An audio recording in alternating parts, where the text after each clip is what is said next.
Bien, estimados colegas, bienvenidos a este webinar que tiene como base, ¿no es cierto?, la gestión de costos, contabilidad y finanzas en construcción. Y en lo particular, en esta sesión vamos a ver los costos y las finanzas en construcción, es decir, cómo nosotros eh, podemos hacer o ver un link entre la gestión de costos, las finanzas y la contabilidad también dentro de la construcción, que es parte del objetivo del curso. Entonces, para tener una visión, un concepto general, podemos decir de que hay una relación entre estas diferentes áreas, dado que cuando nosotros estudiamos o detectamos una necesidad de un proyecto determinado de mercado, nosotros debemos hacer un estudio, una estimación de ingresos, proyecciones de flujo de caja, etcétera, para ver la rentabilidad que puede haber en el proyecto que nosotros estamos estudiando, que eso va a satisfacer una necesidad. Esta solución, ¿no es cierto?, una vez que le damos una forma, una vez que vemos que tiene un cierto nivel de rentabilidad y que puede ser un negocio interesante, entonces se transforma en un proyecto y el proyecto va a ser controlado principalmente a través de un control de costos, siguiendo los alineamientos que se establecen para la gestión de proyectos previamente tal, donde nosotros vamos a tener una etapa de ejecución, donde vamos a aplicar una gestión de ejecución que probablemente la recomendación es que sigamos, por ejemplo, los alineamientos del PMI, incluidos en el PMBOK. Vamos a revisar un poco a qué nos referimos un poco más adelante con esto. Y esta gestión de costos entonces va a tener como propósito revisar cuál es el resultado de nuestras operaciones dentro del corto plazo, que va a ser el tiempo que nos vamos a demorar en ejecutar el proyecto. Luego que el proyecto está terminado, entonces vamos a entrar en operaciones, y estas operaciones ya son de largo plazo, y en este caso entonces realizamos nuestros controles utilizando la contabilidad principalmente y también haciendo gestión de finanzas para ver cómo se proyecta, ¿no es cierto?, nuestro negocio ya en operación en el futuro, y lo que vamos a ver en ese momento es verificar o estimar cuál es la rentabilidad real que nosotros vamos a ir obteniendo a lo largo del tiempo con la explotación del proyecto. Entonces nosotros, haciendo un resumen de esta lámina, vemos que hay una secuencia lógica entre diferentes conceptos que parten con una detección de necesidad de mercado, que nosotros proponemos un proyecto, hacemos una evaluación proyectando los flujos futuros. Con eso vamos a utilizar algunas herramientas de evaluación de proyectos, como son el BAN, la TIR,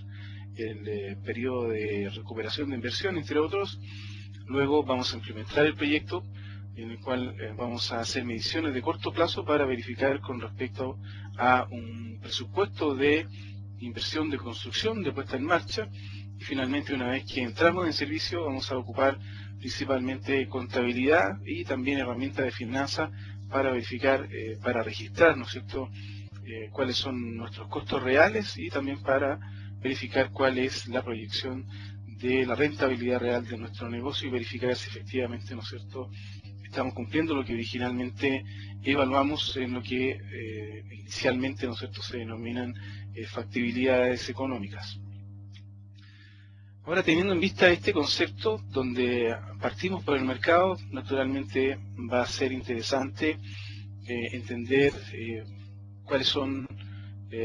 es el comportamiento que tiene el mercado frente a determinados productos.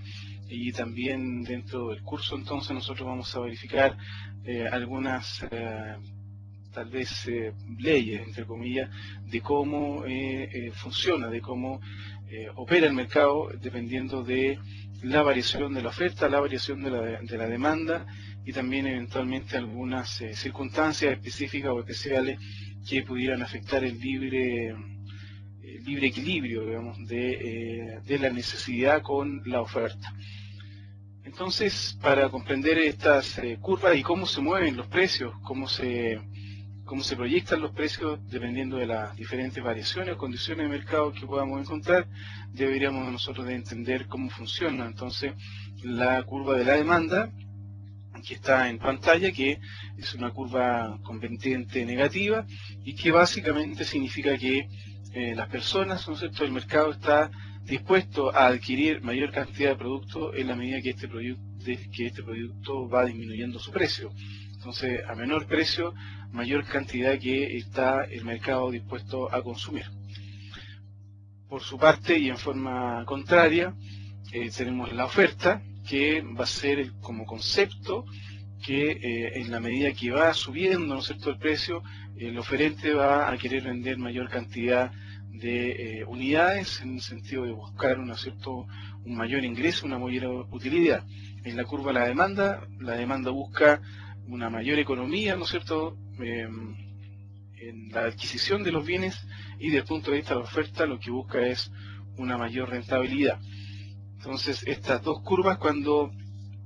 nosotros hacemos revisión de cómo se comportan los mercados con los diferentes productos, podemos simular estas curvas y saber más o menos cómo se comportan tanto la demanda como la oferta de algunos determinados productos. Hay algunos en los diferentes países, vamos a encontrar que los institutos de estadística tienen este tipo de información que es muy útil, ¿no es cierto?, para hacer proyecciones de mercado y verificar qué proyectos o cuál puede ser, ¿no es cierto?, el ingreso de un proyecto a futuro, para poder hacer las evaluaciones respectivas de al inicio de inversión con las prefactibilidad y factibilidad, estimando un precio de venta a futuro, y también después, en la medida que nosotros vayamos avanzando en la operación, verificar cuáles son los precios de venta que nosotros podemos verificar, porque finalmente el equilibrio de mercado que tenemos en pantalla, donde se cruzan estas dos curvas de oferta y demanda, van a definir el precio de mercado, el cual va a hacer que tanto la oferta como la demanda coincidan, ¿no es cierto?, en una cierta cantidad de producción que va a tener un cierto precio de venta. Ahora, esto, cuando estamos en relación de mercado, ¿no es cierto?, vamos a tener tal vez dos realidades que tenemos que compatibilizar. La primera es la realidad del mercado, ¿no es cierto?, que está dada por las fuerzas de la oferta y la demanda, además de otras fuerzas u otros factores que influyen en la determinación de los precios. Pero una vez que ese mercado define un precio, que entre paréntesis puede ser definido a nivel local y eventualmente en algunos casos a nivel internacional, hoy en día con la globalización existen en algunos productos una suerte de estandarización de precios. Entonces uno puede viajar de un lado a otro y en más de alguna oportunidad va a encontrar precios similares en algunos productos. Esto naturalmente muchas veces depende de los tipos de economía y también va a depender de los tipos de productos. Me toca viajar con frecuencia y en varias ocasiones, por ejemplo, he visto que un mismo computador, por decir, en Centroamérica tiene un precio distinto que en Sudamérica y diferente que en Norteamérica, porque las compañías van ajustando el precio de acuerdo con la oferta y demanda. Entonces, la oferta y demanda locales. Ahora, cuando hablamos de elementos que son tipo commodities, como tal vez el precio del acero, o también a veces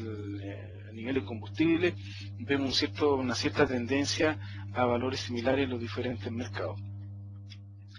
Entonces, tenemos esta realidad que es del mercado y que nos va a fijar una cierta condición externa a cualquier empresa u operación que vamos a tener que compatibilizar. Entonces vamos a tener que hacer un link entre la empresa y el mercado. Para eso vamos a revisar la ecuación básica, ¿no es cierto?, de la utilidad. Esta ecuación se puede complicar todo lo que uno quiera, incluyéndole, por ejemplo, a veces impuestos, incluyendo deuda a través de crédito, que va transformando esta ecuación simple, la va transformando en una ecuación un poco más compleja, donde intervienen otros factores que no son solamente oferta y demanda, sino que también, como digo, otros factores que influyen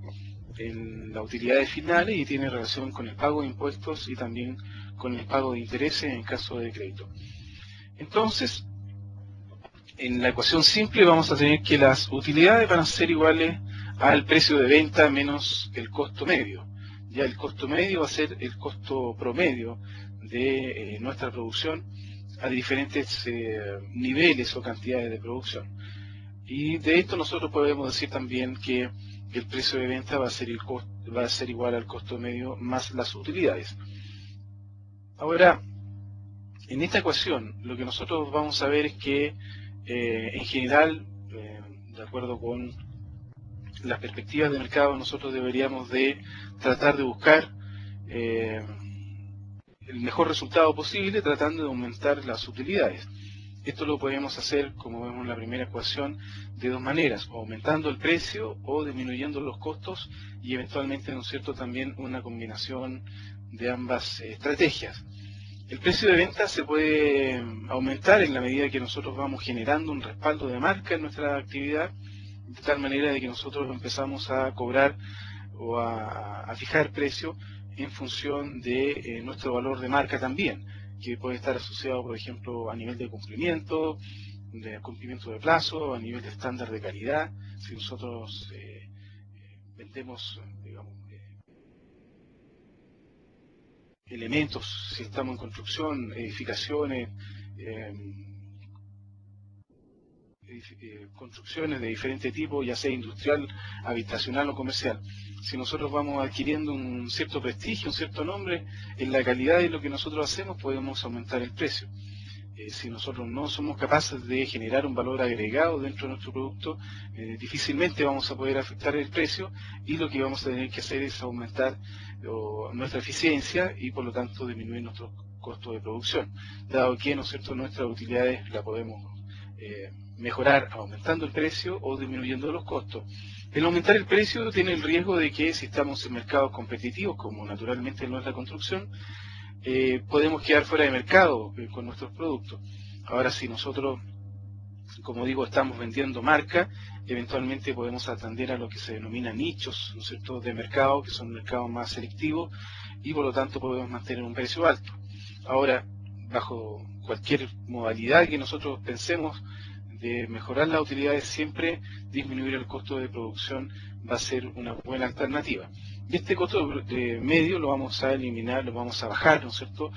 a través de la eliminación de las pérdidas innecesarias que nosotros tengamos en construcción, a través de ciertos controles que podamos aplicar, como también técnicas, tales como el control de calidad, ¿no es cierto?, o como hoy en día se conoce el Total Quality Management o gestión de calidad total, que nos va a ayudar a optimizar y a mejorar nuestras operaciones, aumentando nuestra eficiencia y nuestra eficacia. Y finalmente, ¿no es cierto?, una combinación de estas dos estrategias también va a dar buenos resultados. Es decir, si podemos subir el precio y además bajar en costo medio, va a significar que podemos incrementar nuestras utilidades de forma importante sin perder competitividad de precio dentro del mercado. Ahora, cuando nosotros hacemos el cálculo de estos costos medios, vamos a obtener normalmente una gráfica o una forma general como la que se ve en pantalla, en la cual implica que si nosotros producimos pocas cantidades, vamos a tener un costo alto por cada una de estas cantidades que nosotros ejecutemos, ¿no es cierto?, un costo unitario de producción alto en la medida que estamos ejecutando una poca cantidad de producto. Y este valor o este costo unitario va a ir descendiendo en la medida que nosotros vamos aumentando nuestro nivel de producción en función de lo que en general es conocido como las economías de escala. Pero llega un momento en que esta optimización llega a su límite, ¿ya? Es decir, no todo, ¿no es cierto?, es infinito, y por lo tanto llega un momento que, aunque por más que aumentemos la cantidad producida, el costo no va a seguir disminuyendo, sino que por el contrario va a empezar a aumentar, porque en la medida que pasamos un cierto equilibrio, vamos a perder eficiencia, y por lo tanto cada unidad que nosotros produzcamos va a tener un costo medio mayor, porque hemos perdido eficiencia, ya hemos pasado, ¿no es cierto?, el umbral de la eficiencia, y por eso es la forma de la curva que tenemos en pantalla. Ahora, esta curva, si ustedes se dan cuenta, corta el precio en dos puntos. en Q1 en este caso y en Q2, donde se produce un equilibrio entre el costo medio y el precio. Y eso significa entonces que mientras nosotros estemos produciendo, construyendo, generando productos entre las cantidades 1 y 2, vamos a estar generando utilidades. Si estamos bajo Q1, vamos a tener costos por sobre el precio, por lo tanto pérdida, y si estamos por sobre Q2, también vamos a tener pérdidas, porque nuestro costo va a ser mayor que el precio de venta. Y el precio de venta, y aquí me parece que se saltó. Bueno, ahora entre paréntesis, respecto de los costos, también vamos a analizar los diferentes tipos de costos. Donde tenemos costo fijo, costo variable, costo medio, costo marginal, costos directos, indirectos, fundidos, extraordinarios, discrecionales, escalonados financieros y gastos generales. Ahora, estos diferentes conceptos, nosotros es importante que los conozcamos, porque cuando nosotros hacemos, por ejemplo, estimaciones de mercado, tenemos que distinguir entre los costos fijos y los costos variables. En ocasiones, cuando nosotros estamos haciendo presupuestos de ejecución, tenemos que discriminar entre los costos directos y los indirectos. Y cuando estamos haciendo ya operación, también tenemos que distinguir entre los fijos y los variables, o también a veces los costos de producción u operación. La idea es que nosotros podamos en cada una de las fases distinguir cuál es la mejor categorización de los costos que nosotros tengamos en el momento en que estemos, de tal manera que podamos hacer una optimización real y una buena estimación de lo que nosotros estamos efectivamente gastando en nuestros procesos productivos. Ahora, cuando nosotros tenemos en cuenta todo esto, ¿no es cierto?, vamos a poder generar curvas que son similares a las que tenemos en pantalla, y donde ahora se ha agregado la del costo marginal. El costo marginal es el costo de producir una unidad adicional por sobre la cantidad que nosotros estamos produciendo a nivel de costo medio. Entonces, si vemos la forma de esta curva, también es similar a la de en cuanto a que es una curva cóncava, ¿no es cierto? Es similar a la del costo medio, pero bastante sus pendientes son son mayores, porque tiene una variación que va mucho más rápido. Entonces, en su oportunidad, ¿no es cierto?, analizaremos qué significan estas diferentes pendientes y dónde nosotros deberíamos de mantenernos para tener un buen nivel de ingresos, y saber también cuáles son los riesgos que nosotros podemos correr dependiendo de la cantidad que nosotros queramos producir. Ahora, como mencionaba un poco antes, nosotros vamos a tener un precio obligado que nos da el mercado, y el cual, cuando nosotros comparamos, ¿no es cierto?, entonces esta realidad de la empresa con la realidad de mercado, vamos a distinguir que se nos produce un precio obligado que va a cortar estas curvas de costo marginal y costo medio en algunos puntos, y sobre eso nosotros vamos a tener que trabajar al momento de determinar cuáles son las cantidades óptimas de producción en nuestra empresa, en nuestra organización.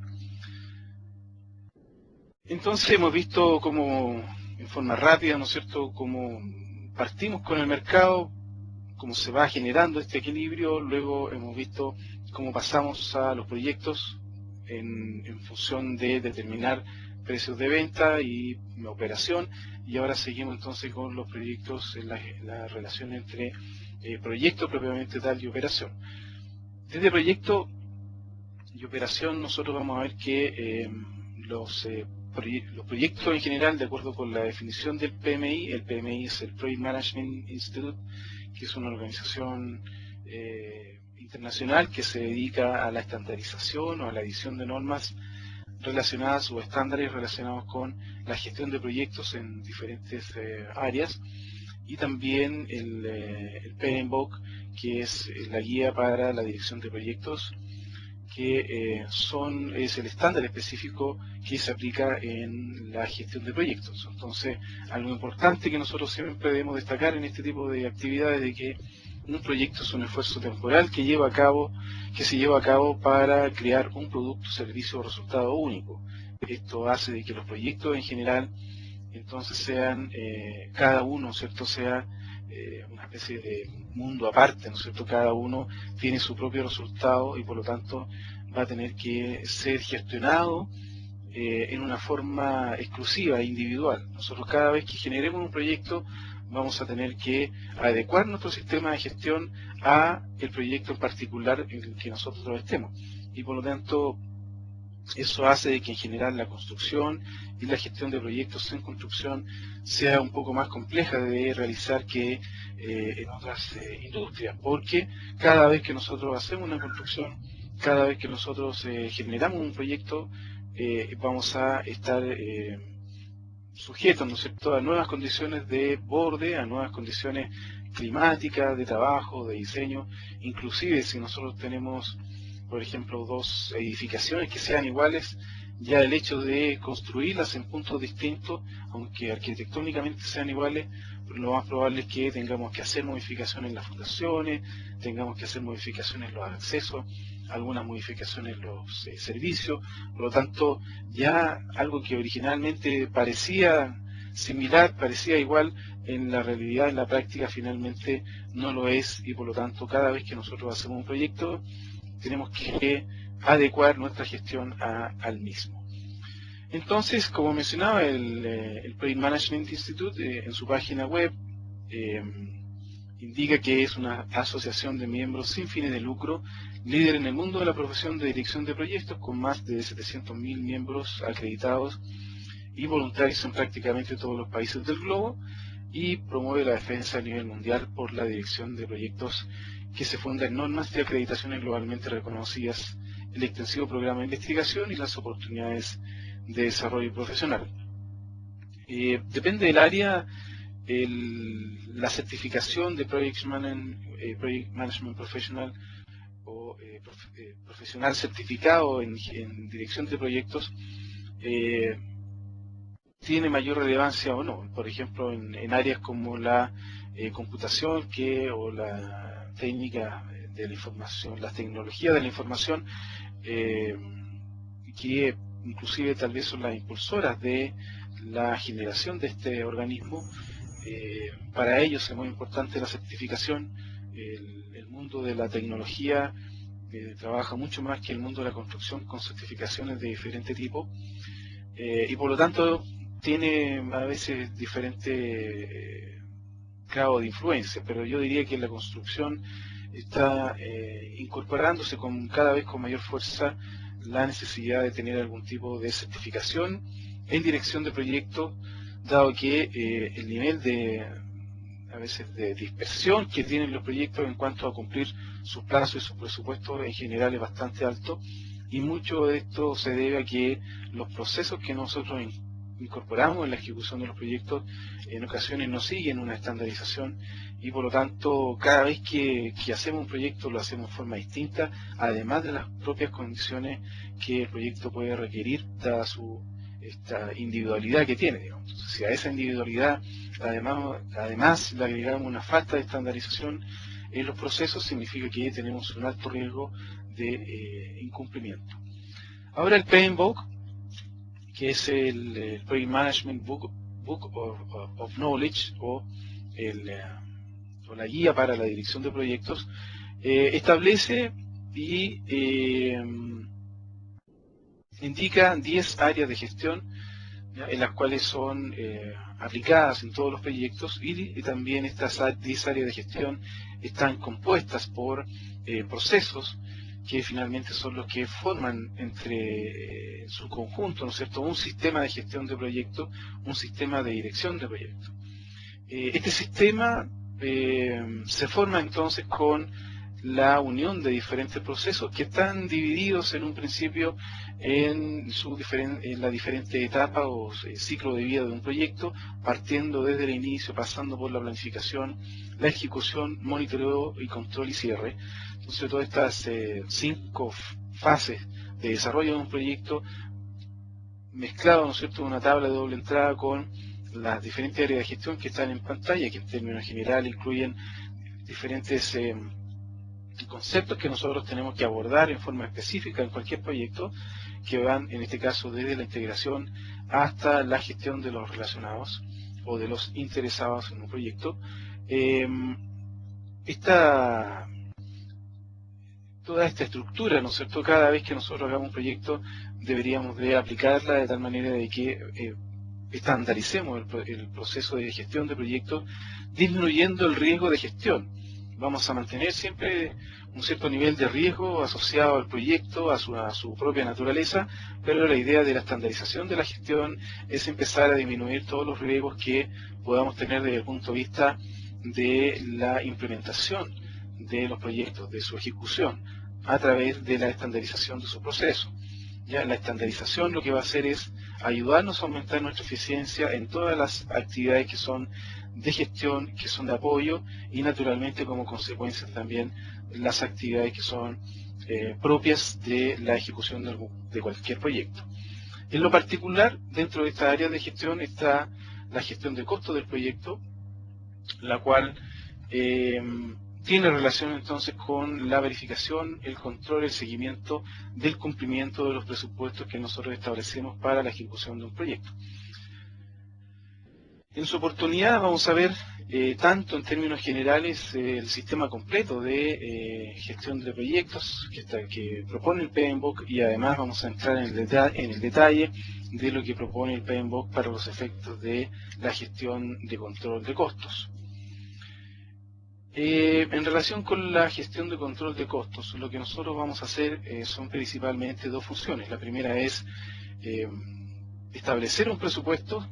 en función de la determinación de un margen esperado, que va a ser el resultado de los ingresos esperados menos los egresos esperados. Todos estos términos se refieren a cálculos, estimaciones que nosotros preveemos que se van a presentar. Y luego tenemos que, en función de eso, una vez que ya hemos ejecutado, cuando estamos ejecutando, vamos a determinar cuáles son los márgenes en función de los ingresos y los egresos reales. Y nosotros vamos a ver algunas fórmulas que están asociadas con esto. Entonces, en función del presupuesto, el costo, vamos a revisar el costo esperado versus el costo real, es decir, qué es lo que nosotros presupuestamos y qué es lo que nosotros efectivamente estamos gastando. Y por otra parte, también vamos a revisar qué es lo que nosotros teníamos planificado gastar en cuanto a la distribución de este presupuesto en el tiempo versus lo que nosotros efectivamente estamos gastando también en la distribución en función del tiempo. Ahora, esto lo vamos a hacer siguiendo una técnica específica que establece el PMI, que se llama gestión por valor ganado. Ahora, cuando nosotros entramos en operación, como mencionaba, utilizamos ya técnicas que son y están enfocadas a la operación propiamente tal, y también tienen un cierto nivel de requisito, de formalidad respecto, por ejemplo, de la declaración de utilidades para el pago de impuestos, ¿ya? Y que eso lo hacemos a través de la contabilidad. Y desde el punto de vista de finanzas vamos nosotros a ver cuáles van a ser las necesidades de financiamiento de nuestras operaciones a través, por ejemplo, de determinación de capital de trabajo, o también determinación de costos de crédito para ampliación de nuestras plantas, que también va a significar la incorporación de nuevos proyectos. Ahora, en función de la parte financiera, ¿no es cierto? Cuando nosotros elaboremos un proyecto, vamos a trabajar en función de algo que se denomina la rentabilidad esperada, y que para los efectos de inversión de proyecto tendríamos que evaluar el efecto del tiempo sobre el valor del dinero, y para ello utilizaremos la tasa de descuento, la cual deberíamos de aplicar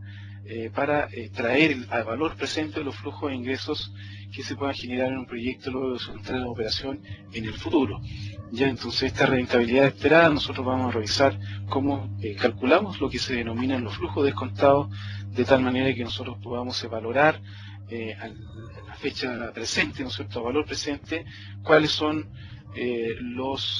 cuál es el equivalente, ¿no es cierto?, de estos valores futuros a valor presente, de tal manera que nosotros podamos determinar si es que la inversión en algún proyecto determinado efectivamente es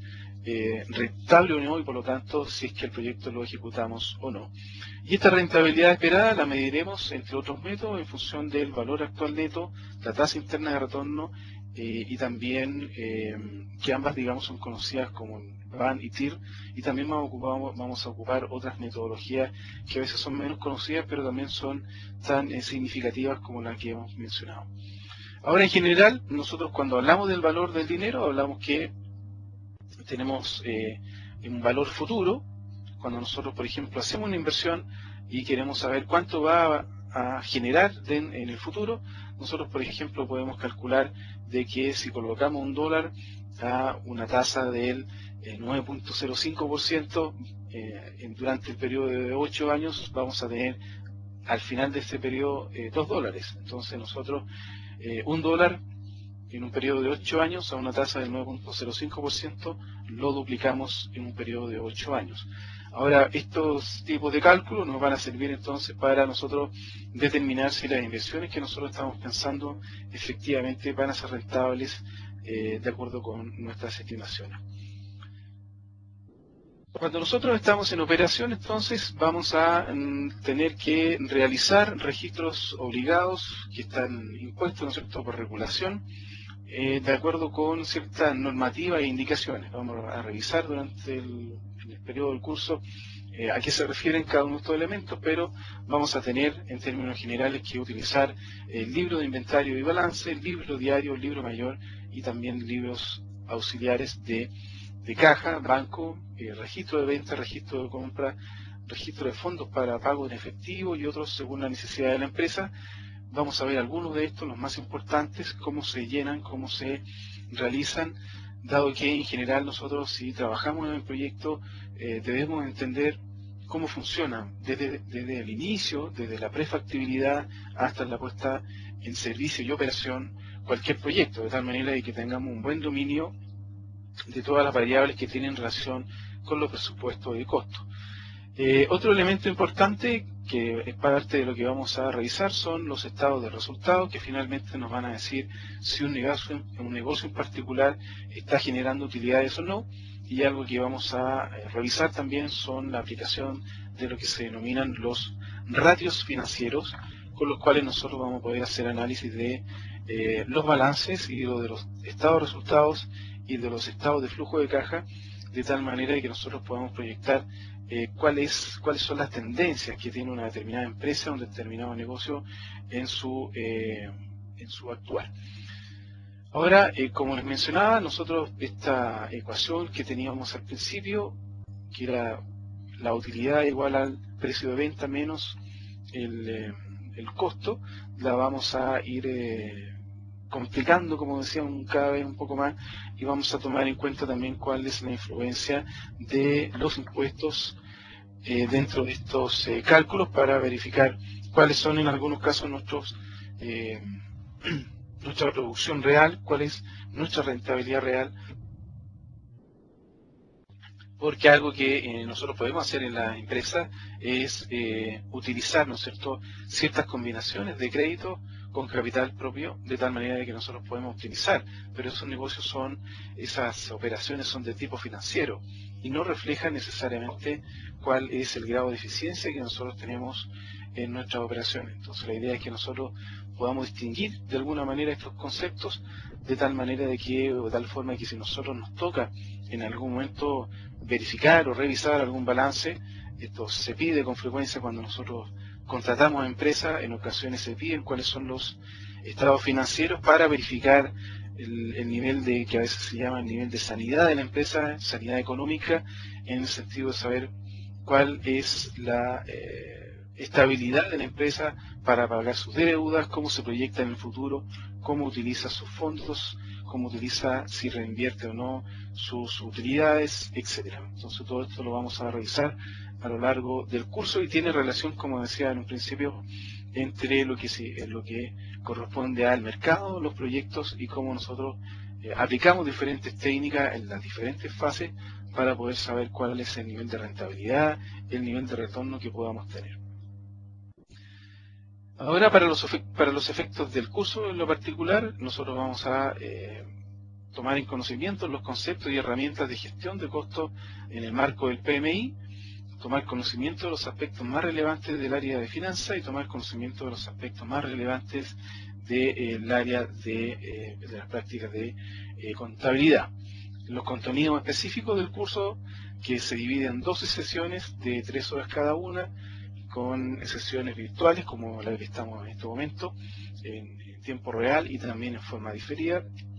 Para los efectos denominamos sincrónico y asincrónico, y estas 12 sesiones van a estar compuestas de una visión general de proyectos, la gestión de costos según el PMBOK, estructura de costos y presupuesto, flujo de caja y control de costos, evaluación de inversiones, introducción a la contabilidad, introducción a las finanzas, introducción general a conceptos de economía, gestión de contratos y de costos, costos y las áreas de gestión del PMBOK, cadena de suministro y logística y generación de un plan de negocio. La generación de un plan de negocio va a ser una especie de valor agregado, ¿no es cierto?, considerando la base que vamos a tener desde el punto de vista contable y financiero para poder determinar flujos, ¿no es cierto?, y poder inclusive saber o verificar cómo nosotros podemos impulsar algunos negocios o emprendimientos comerciales. Entonces, la estructura de evaluación del curso va a ser en función de asistencia, una autoevaluación que son vía página web, participación en foros y debates, respuesta a pregunta inicial. En cada sesión hay una pregunta que se debe responder,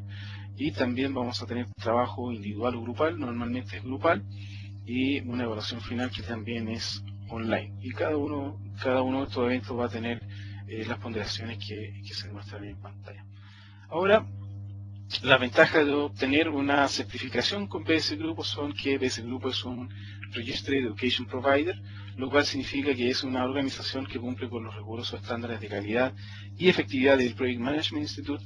y como mencionábamos, un organismo internacional especializado en la gestión de proyectos. La estructura curricular del programa ha sido aprobada por el PMI, lo que significa que al culminar exitosamente la capacitación, la certificación recibida será reconocida a nivel internacional.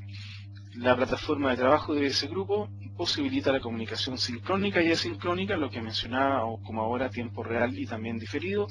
a distancia, otorgando completa flexibilidad para la asistencia de los alumnos.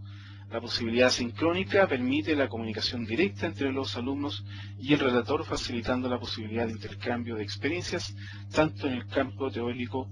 como práctico, ¿ya? Entonces, hoy día, por una cuestión de tiempo, tenemos poca posibilidad de relacionarnos directamente, pero normalmente ocupamos, ¿no es cierto?, las herramientas de la plataforma, ya sea en forma directa, utilizando el audio, o también a través de los chats, o de las herramientas que nos da, como decía, la plataforma para poder hacer consultas en forma directa, y también está siempre a disposición la posibilidad de hacer consultas vía correo electrónico. Y entonces, para terminar, cerrando un poco lo que ya había mencionado la señorita Ruda al principio, es que yo adicionalmente soy licenciado en Ciencia e Ingeniería, en Ciencias de la Ingeniería, magíster en Administración de Empresas, magíster en Dirección de Proyectos. Tengo 2 certificaciones, una en Project Management y la otra en Gestión de Riesgos, ambas por el PMI. Y como experiencia profesional, entonces, tengo 26 años de experiencia en diferentes tipos de proyectos de construcción, de los cuales 8 años han sido como gerente de proyecto. He estado a cargo de proyectos de hasta 350 millones de dólares, y he estado trabajando ya sea como contratista, propietario o representante del propietario, supervisor técnico y consultoría. Entonces eso me da una experiencia que podría ser interesante, ¿no es cierto?, de compartir con ustedes en este curso, de acuerdo con esta rápida visión que hemos visto.